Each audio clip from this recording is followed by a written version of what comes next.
Hi, everybody. Sorry about the technical difficulties. Thank you so much for joining us today for this seminar.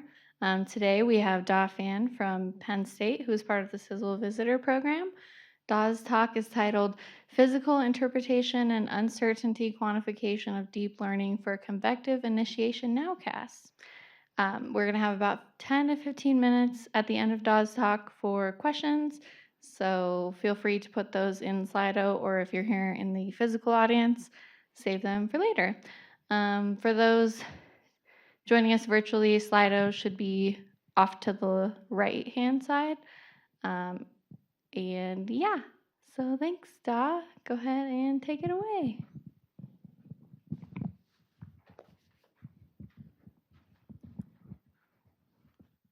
Okay, thanks, Tasha, for the introduction. And before I start, I really want to thank my mentor here, Dr. David Janganian, and my PhD advisor, Dr. Steve Gerbush in Penn State, for their great help on my work.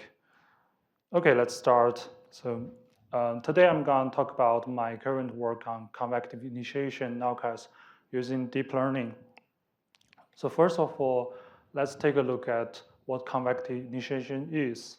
So here are the animation of radar reflectivity with our labeled convective initiation. Convective initiation is a fast process of the first convection initiated in a limited area within a short period. As you can see, some convective initiation developed into larger storms, while others just lasted a few minutes. So because there are so many different types of triggering mechanism of CI or convective initiation, like terrain forcing, low-level jet, and dry line, and the randomness of the CI process, the short-term convective initiation, or CI nowcast, remains a challenging problem. For example, the current operational convection line models can forecast the timing of CI with little bias of the mean timing. But for individual events, its timing errors could be as large as 2 hours, while the displacement errors could be over 40 kilometers. And traditional CI nowcast algorithms were designed based on satellite data only, and their performances were hindered by the elevated false alarm rate, about 50%, and missing of about 40% CI events due to the block of cirrus cloud at the top. And Masikowski et al. 2015 first applied machine learning algorithm on CI nowcast problem, and they successfully reduced the false alarm rate to about 30%. In the current few years, deep learning has shown its power in short-term weather forecasts like hailstorm and tornado predictions, given its ability to encode complex spatial features from the images. So the goal of our study is to evaluate the performance of deep learning on CI nowcast problem using GOES-R infrared images, interpret what model has learned, and quantify the uncertainty of the whole framework. Okay, here are a few questions I'm gonna try to answer. First, what is the performance of deep learning on CI nowcast problem? Is it able to reduce the false alarm rate while increase the prediction accuracy? Second, what knowledge has the model learned? For example, what's the most important feature behind the CI prediction? And the last question is, what does the uncertainty of the prediction look like? Can we really trust every prediction the model made? And where is this uncertainty coming from? So to answer this question, first we need to define CI and build a CI data set. Here we adopted a radar-based definition adapted from Corbett et al. 2019. Grid points are considered as CI points when the following conditions are met. So using this radar-based definition, we are able to include those CI events usually ignored due to this block of cirrus cloud in the traditional nowcast algorithm. And on the right, the area A over the Great Plain area is selected as our study area because of the dense radar observation and the in situ measurements. The area C in the center is used for the manual check of identified CI points. So the CI identification process is based on the multi-radar, multi-sensor products. So basically, we use the W2SegMotion function and best track algorithm to cluster radar info into tracks. And the first points of the tracks are considered as CI points. Here are a few examples identified over the area for manual check. So as you can see, these identified CI points are generally consistent with our understanding of CI, which means the first convective cell of a complex convective system. Okay, now we have the CI data set. Next, we need to construct predictors and predictants for the model training. Here we have 7 different infra channels of brightness temperature from GOSAR observations. First, we interpolate them into a finer mesh with 1.5 kg spacing. Then predictors are extracted as the 32 by 32 patches surrounding the potential CI objects. For CI class, the predictors are the patches surrounding CI points. And for no CI class, things are kind of different. It consists of near-miss and random classes. Predictors for near-miss class are the patches randomly selected from the neighboring area of CI patches, while the random patches are randomly selected from the rest area. And the predictants for the CI and the no CI classes are 1 and 0, just indicating whether CI occurred or not in the patch in the next 10 minutes. So now we converted the CI Nowcast problem into a binary classification problem, which is much easier for deep learning to handle. And here's the example of the distribution of these patches. As you can see, CI patches surrounding the identified CI points, near-miss patches at the neighboring area, and random patches from the rest area. Okay, a few words about data and models. We're using data from June 1st to July 30, 2020. We have over 70,000 samples, including 53% CI, 41% near-miss, and 5% random. So it's a quite balanced data set. And data are randomly split into 60% training, 20% validation, and 20% testing. The model we used is a 3-layer convolutional neural network. Here's a sample CNN architecture. And the model was fed with the patches from the GOSAR images as input, and output the probability of CI. And here we have 2 models for comparison. One is the CNN baseline model trained with GOSAR predictors and optimized manually. The other is the CNN Echo, which is optimized by Echo. So Echo is the abbreviation of the Earth Computing Hyperparameter Optimization, which is an automatic optimization algorithm mainly developed by John Schreck in AI/ML group. So the basic idea of this algorithm is to test multiple combinations of hyperparameters like the type loss function, learning rate, the batch size, and filter size to find the optimal combination that generates the best performance. And this figure shows the evolution of the performance with regard to the number of trails or number of combinations. So we use the validation loss as the metric. Lower validation loss corresponds to higher, better model performance. And this blue dots represent the loss value for each trail, while the right line with dots represents the current best loss value corresponding to the current best model.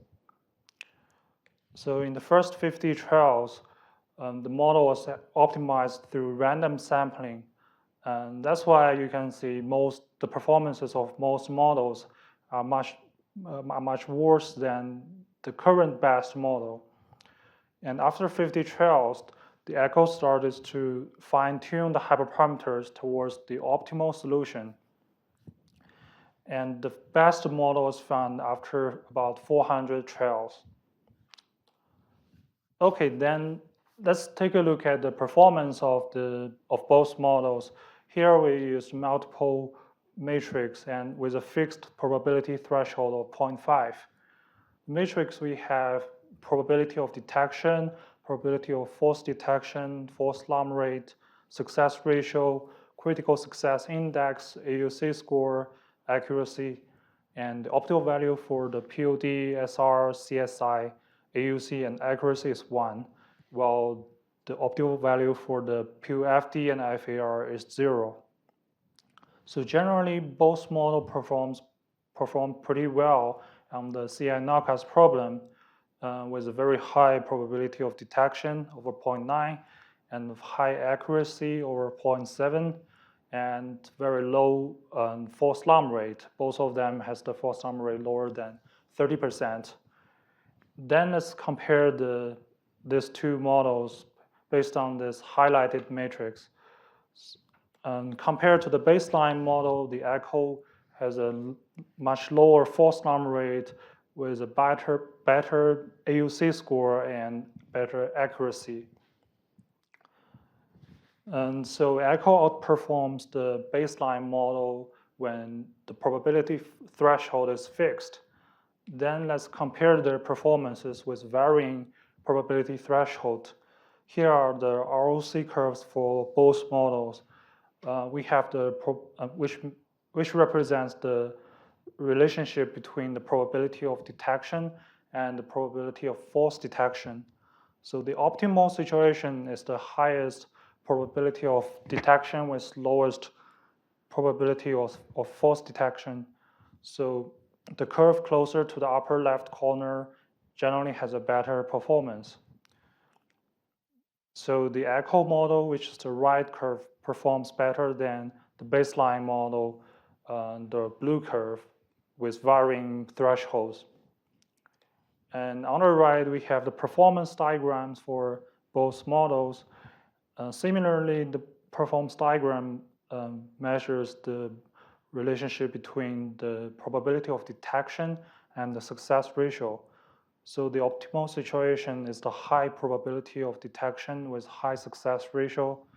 So the curve closer to the upper right corner generally has a better performance. So echo still outperforms the baseline model in the performance diagram. Then let's take a look at their performances in the reliability diagrams. This reliability curves in the diagram represents different relationship between the forecast probability and the observed event frequency. The ideal situation is the forecast probability is equal to the observed frequency at any point. So the perfect reliability curve is just a diagonal. And this right curve is the reliability curve for the baseline model. As you can see, when the forecast probability is over 0.5, the baseline model is overconfident. As a comparison, the reliability curve for the echo model is closer to the diagonal, the perfect curve, but it still has slightly overconfident problem. And here we also have the Brier skill score to measure the skill compared to the climatology. We have 0.34 for the baseline model and 0.39 for the echo model. So the echo still outperforms the baseline model. And one interesting point I want to mention is there differences in this subplot, the frequency of the forecast probability. As you can see, compared to the baseline model, the echo model seems to move the prediction at probabilities between 0.2 and 0.8 to both ends, which means it maximizes its ability to distinguish between two classes And that's probably why it can always outperform the baseline model. And then let's take a look at the performance of the echo model on real test cases. Here are, in this figure, the white and black dots represent no CI and CI observations, respectively, while the color of the squares or the patches surrounding them represent the probability of CI. So the darker green means higher probability, while light green means lower probability. And so the correct predictions include high probability of CI with CI observation and low probability of CI with no CI observations. In contrast, the incorrect predictions include low probability of CI with CI observations and high probability of CI with no CI observations. Then let's take a look at their performance.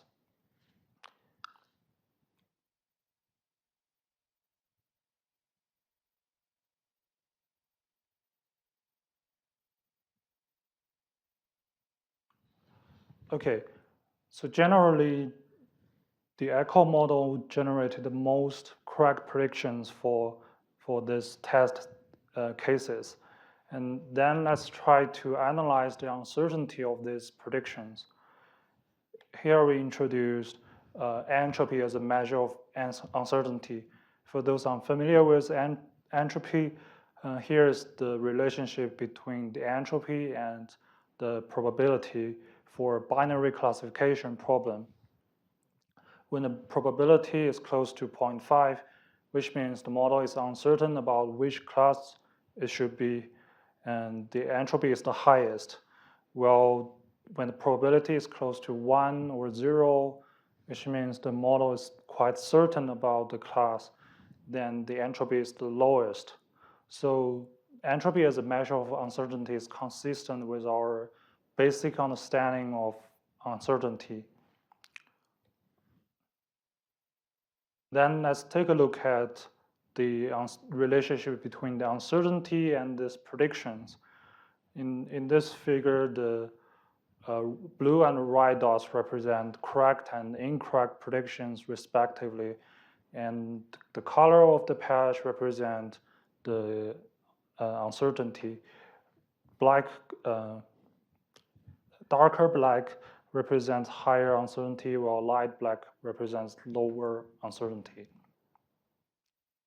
Okay, let's take a look.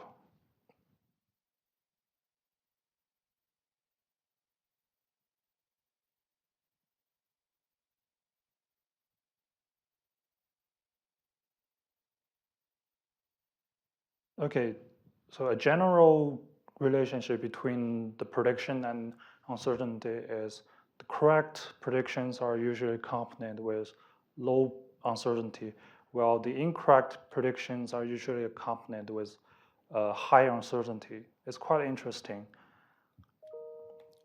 So now we are able to give a partial answer to these questions. First, what's the performance of the deep learning model?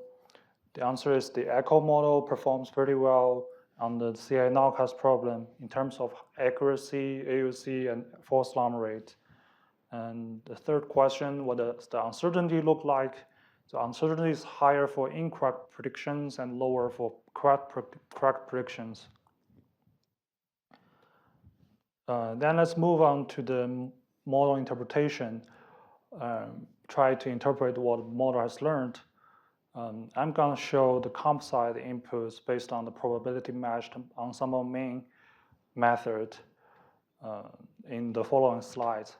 So here is an example of the composite inputs. It basically combines an ensemble of inputs based on their individual probability output. Then I want to introduce two attribution methods. So attribution refers to the relative contribution to each input feature to the model output. So one method is, the first method is SHAP. the sharply additive explanations, which separate the model output into the attribution to each feature. And the other approach is the gradient times input, which measures the relevance of feature for the prediction. And here's an example to show how these attribution methods work. The model is fed with a very standard bird image as the input, and the shape methods can well capture the contour of the bird and some subtle features as the important feature to predict bird class, while the gradient times input method can partially capture the contour of the bird, but it's just full of noise. Okay, then let's try to interpret the echo model using the above methods. Here are the results for the top 100 best hits. So hit means that both predictions and observations are CI. And the first row is the composite inputs for different channels. Blue color refers to the cloudy area, while the white color refers to the no cloud or clear sky area. So a prominent feature in the inputs is the signal of new clouds near the center of the patch. And let's see whether the model can capture this signal. Okay, the second and third row are the shape and gradient time input results. So for both methods, blue color refers to the negative attribution, while red color refers to the positive attribution. So the shape results indicate both channel 9 and 13 well captures the signal of new clouds as the positive attribution to the CI prediction, while the channel 10 generated slightly negative attribution to the prediction. And the gradient times input results basically show the similar result. And as far as I know, channel 13 is less sensitive to the water vapor amount, but more sensitive to the cloud particles. And that's why it's usually used for detecting severe weather signals. And that could be the reason why the channel 13 generated much stronger positive attribution than the other channels. So for the best hits cases, the signals of new clouds are important features for the prediction. And here are the results for the top 100 worst false alarms. So false alarm means there's no CI in the observation, but prediction is CI. So the first row is still the composite inputs. You can still see a cloud near the center for the channel 11 to 14, but there's no cloud signal in channel 8 to 10. However, the observation for these samples are just no CI. So this cloud is not a result of the upcoming new convection. Instead, it may be resulted from the propagation of existing cloud or the advection. And the shape results indicate the channel 9 and 13 still generated very strong positive attribution for the cloud signals, but actually it's incorrect. And channel 10 still generated slightly negative attribution. And the gradient times input basically show the similar results. So for the worst false alarm cases, these examples show that the model might not be able to discriminate between the clouds formed by new convection and clouds formed by advection. And here are the results for best cracknouts, which means both observations and predictions are no CI. So in the inputs, most area of the patches are covered by the no cloud or the clear sky, and the shape value indicate that channel 10 and channel 14 well captures the positive, well captures the negative attribution from this clear sky area, while the channel 9 and 13 still generated positive attribution. Gradient times input still shows similar results. So for the best cracknouns, channel 10 and 14 are more sensitive than the other channels to the certain features in the clear sky. Maybe the amount of water vapor at certain levels, but I'm not sure.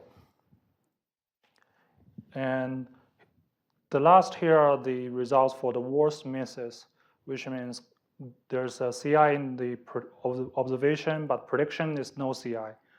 In the inputs, the central area is basically covered by a large clear sky area. So it's indeed quite difficult to predict CI given this input, no matter for any model or forecasters. And the shape value indicates that the channel 10 and 14 still generated negative attribution, and while the channel 9 and 13 still generated a positive attribution. Gradient times inputs showed similar results.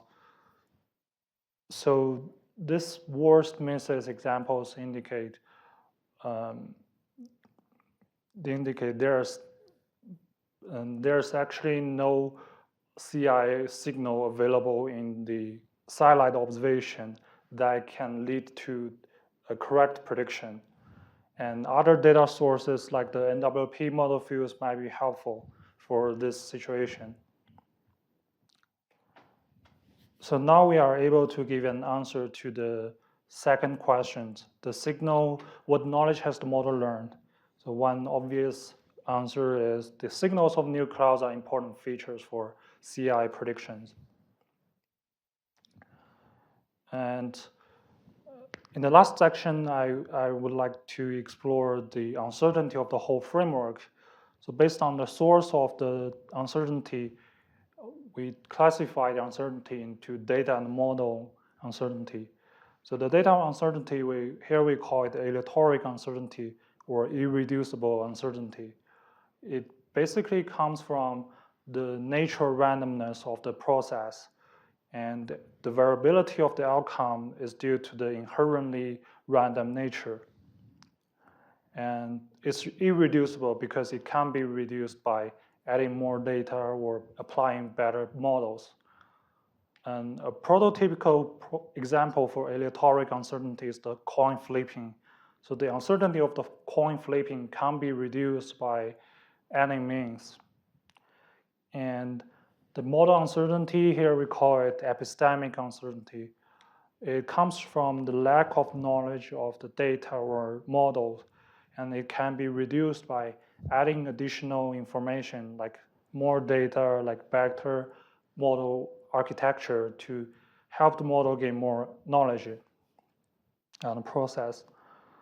And so to estimate these two different types of uncertainty, we introduced the entropy-based decomposition method. And so first we assume there's a finite ensemble of models, no matter how we construct it. And then the total uncertainty can be estimated as the entropy of the ensemble mean prediction. And the aleatoric uncertainty can be estimated as the ensemble mean of the entropy of the prediction. As I mentioned before, the entropy itself is actually a measure of uncertainty. So the aleatoric uncertainty can be viewed as the mean uncertainty of an ensemble.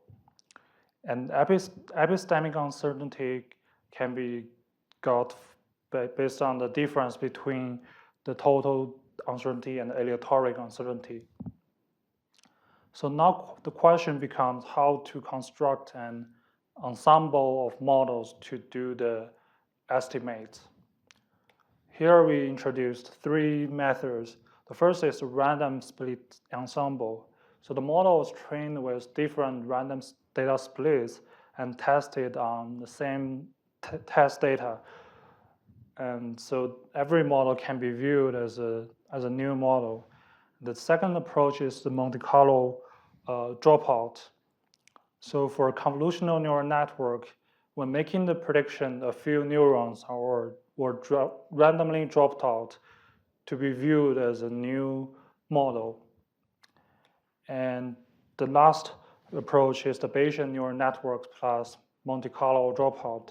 So for the Bayesian neural network, both the weights and biases are modeled as probabilistic instead of deterministic for convolutional neural network. So the combination of the Bayesian neural network and MC dropout can still generate an ensemble of models. So here are the results produced by these three approaches.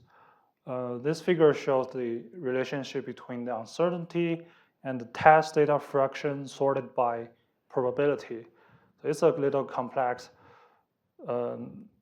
So for example, at this black dot, it means only 20% test data with lowest probability are used to calculate the uncertainty.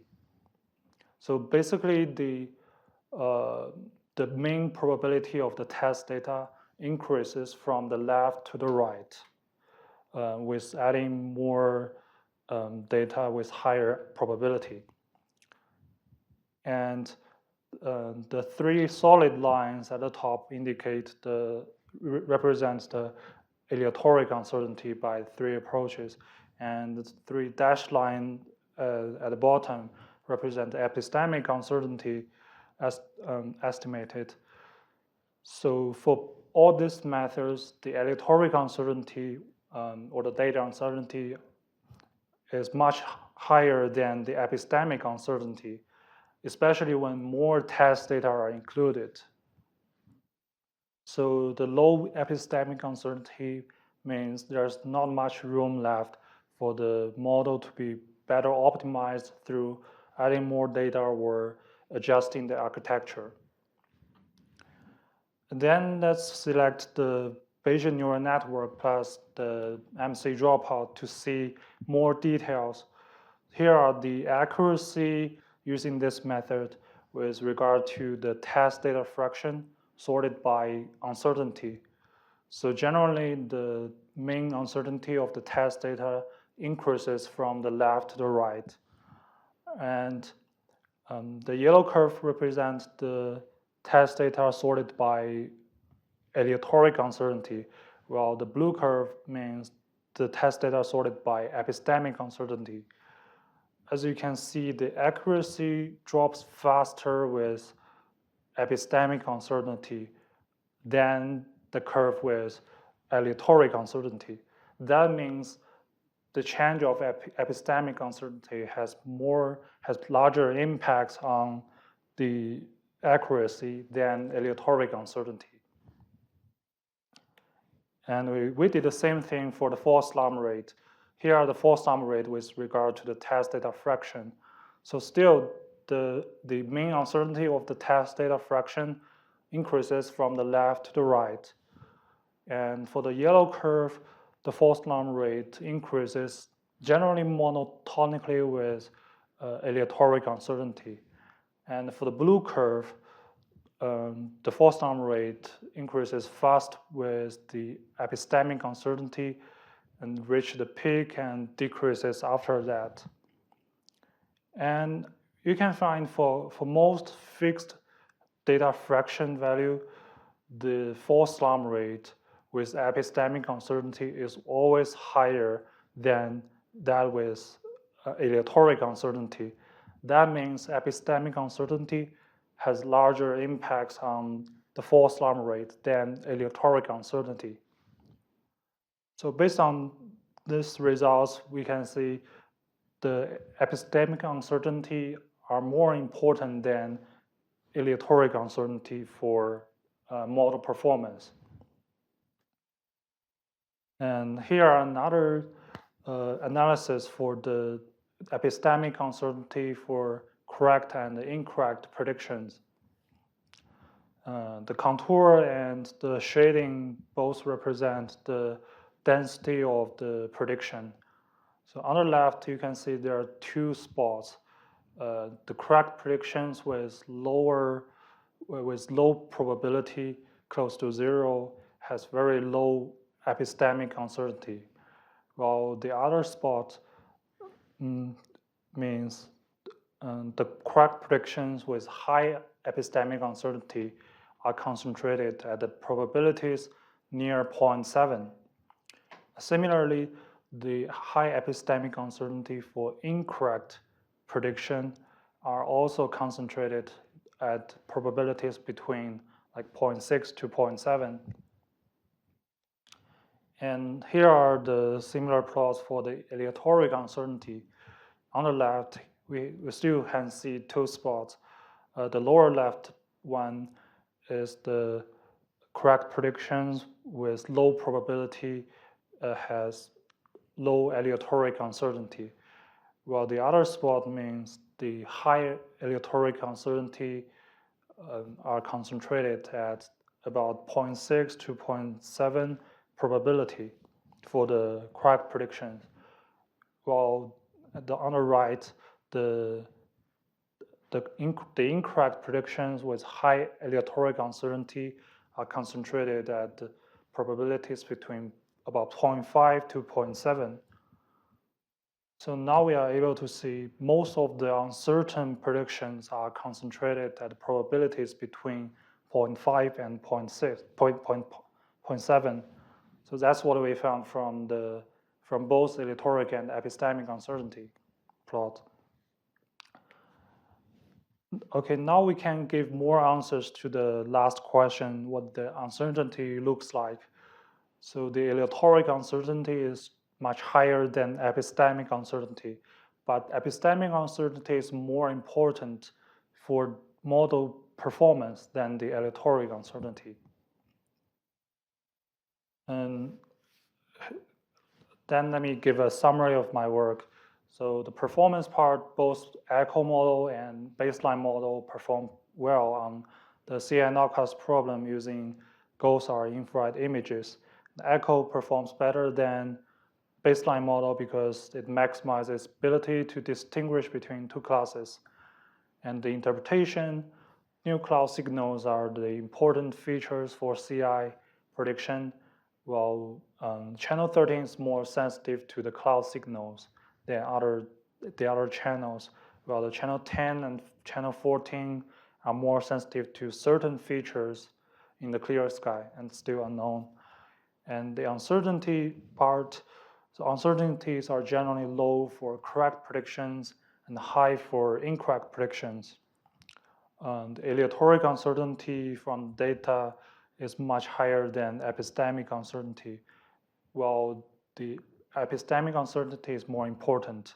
And most uncertain predictions are at the probabilities between 0.5 and 0.7, which might be related to the near-miss class. And in the end, I really want to thank the help and advice from John, Charlie, Lander, and other AIML group members. And I also want to thank the help and advice from Dr. Dave Stanzer, George Young, and Fu Qing from Penn State. And also really appreciate the AI for Earth Science Summer School for providing so many open source resources. And here are a few resources I would like to share. I have uploaded my scripts to my GitHub, and feel free to use. And here are the link to the ICO and the package for uncertainty estimate.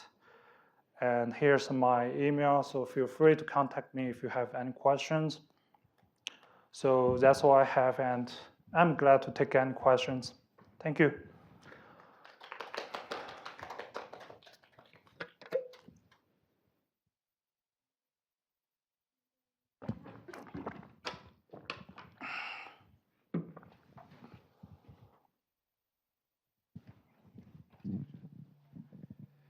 have a quick mechanistic question first. Why did you interpolate? It seems like it wasn't very much finer, the grid you interpolated to for the satellite observations. You said you interpolated to 15 kilometers or something from 20.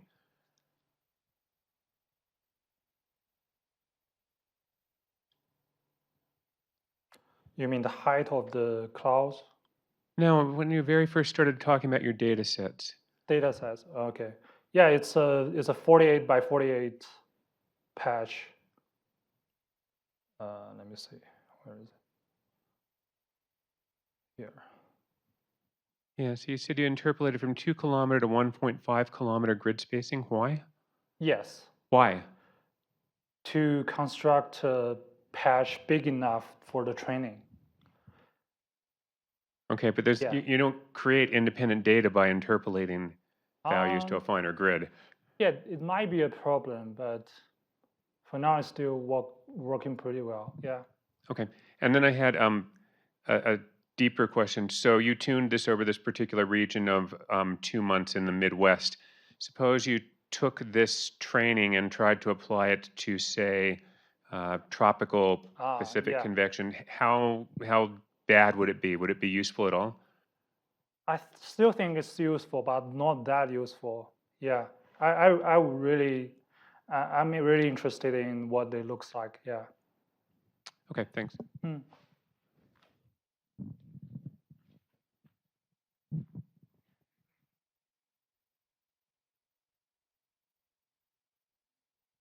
Great job. So I have a question about the echo. Mhm. So how much more resource will it take compared to the baseline, the CNN baseline? Maybe about 20 times more. Okay. Yeah, but it's more efficient if you have enough resources. Yeah, Yeah. save Thank a you. lot of time. Sounds good. Have you ever compared your deep learning result to, for example, NWP prediction? And we have mentioned the NWP performance, which has like 2 hours timing error and 40 kilometer displacement error. So yeah, but they generally didn't really have the data set for comparison. But generally, we think we are doing better. Sounds good. Thank you. Really quick, there's a question online from Lander. On slides 16 through 19, channels 9 and 13 seem to give positive attribution to the prediction in each of those cases. Are we still able to view them as informative, even if they don't change between the cases? Yes, I think they are still informative because I think there are some interaction between the knowledge of different channels. So, for example, uh, uh, the channel 9 is still used uh, for the hits and worst misses, especially the worst misses. Um, but yeah, but a specific relationship between like the influence of different channels, we are still not sure. But I think any results from these channels are still informative. Yeah. DJ.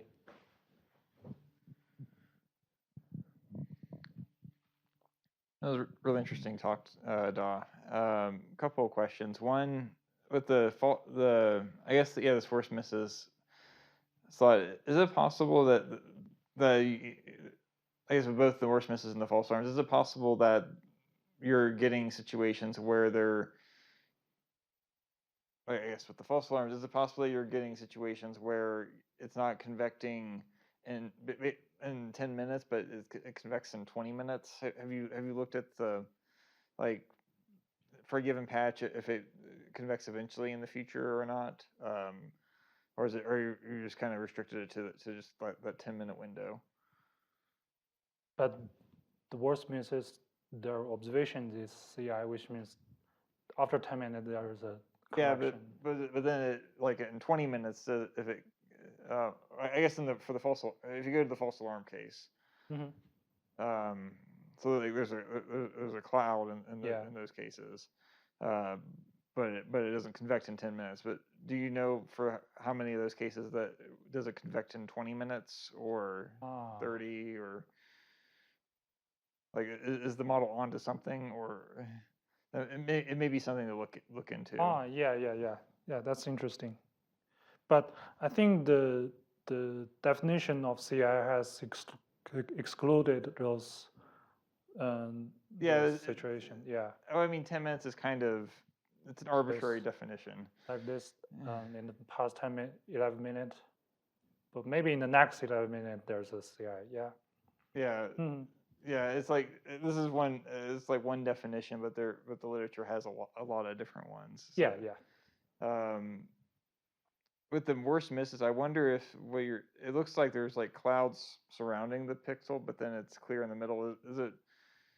Do you have any sense of it, if there's a like kind of convergence, like that you may be getting some kind of outflow boundaries coming from nearby storms and then hitting something, and that's why you see nothing and then suddenly storm.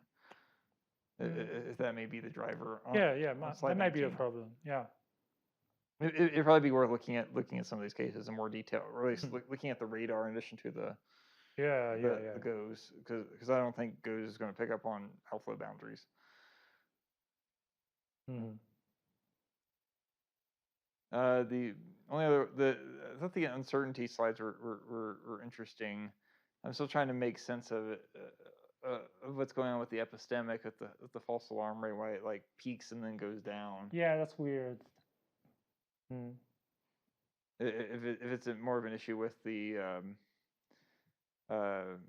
like how the epistemic uncertainty is calculated, or if it's or if there's something going on in the data where it's like just capturing different parts of the model space or the data space. It might be related to the data problem because in the test data it includes Hayes misses false alarm and correct now, but false alarm rate is calculated by Hayes, the ratio between Hayes and Hayes plus false alarm. So when we increase the test data fraction, not all of the data are used to calculate the false alarm rate. Only the false alarm and Hayes are used. So there might be some gap between this data, which might be able to explain this spike. But I'm not sure what happened for this peak here. Yeah. Yeah, it might be good to look into the other do the same plot for the other contingency table statistics and like POD and POFD and see if they're like if they have similar behavior or not. Any other online questions?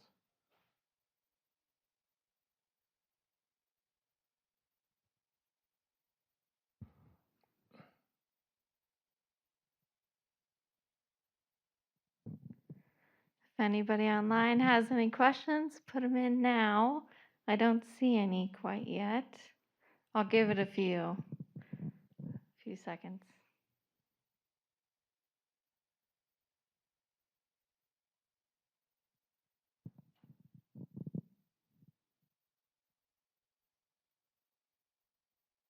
All right. Well, I don't see any more coming in. So unless anybody in the audience has any more questions, I think we can wrap things up. But thank you, Da, for your wonderful presentation today. And yeah, we really appreciate it. So thanks again for being a visitor and best of luck with the rest of your schooling.